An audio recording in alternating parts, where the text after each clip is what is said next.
Tässä tapauksessa niin kaveri on nyt autolla hakemassa pelastuslaitetta.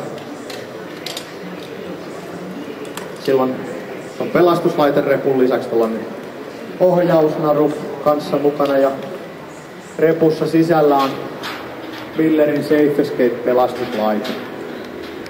Punainen naru, joka laahaa tuolla mukana, niin siitä on tarkoitus rakentaa semmoinen ohjausnaru, mitä pitkin me saadaan tuo potilas tuolta alas ilman, että se kolhii itseään tuohon mastoon tai puulattoon.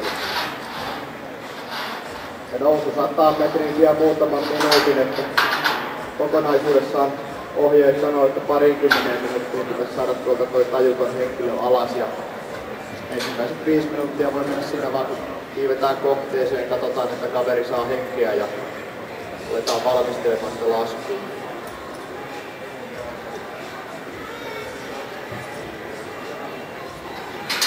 Laitteiden mitoituksesta sen verran, että tuolta repusta tarvii tietysti löytyä sen korkeimman maston mukaan narua.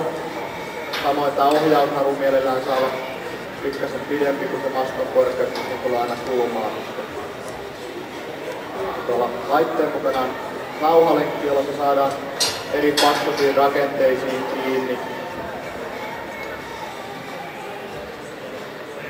Oikein kohta ripustaassa on tietysti tuolla potilaan yläpuolella, jolloin saadaan helposti sen laitteen varaan ja tarvittaessa voidaan myös nostaa. Ja toi ratti tuossa laitteen kyljessä, niin se on tehty siihen nostotoimintoon. Sen saa myös pelkästään laskemisen toteutettuna versiona.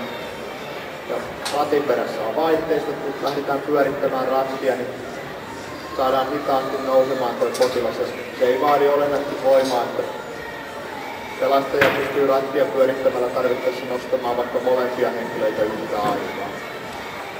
Tuo pelastuslaite potilaan valjaassa kiinni ja sen jälkeen vielä kiristetään tuo ohjausnaru, joka toimii sitten liukumäkenä, mitä pitkin se potilas tulee alas. Että varsinainen jarruttaminen tapahtuu tuolla pelastuslaitteella. Huomaatte, niin punaisessa narussa on ylimääräistä häntää, että se on sen pisimmän maston mukaan, mutta vituus kiristetään tuossa kohtaa sopivaksi sen mukaan, että missä se vahinko on päässyt käymään.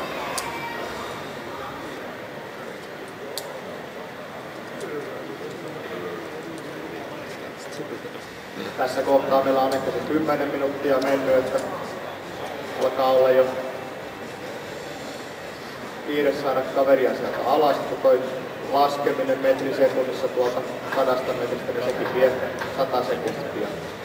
Lähti ratti pyörimään, eli käsivoimilla pyöritellään mutta rattia, ja niin kuin huomaatte, niin issukseen lähtee se potilas nousemaan. Tässä on vielä kyse pelastajaa painavammasta henkilöstä, mutta sillä ei ole merkitystä, kun tässä vaihteessa pelastuslähteessä.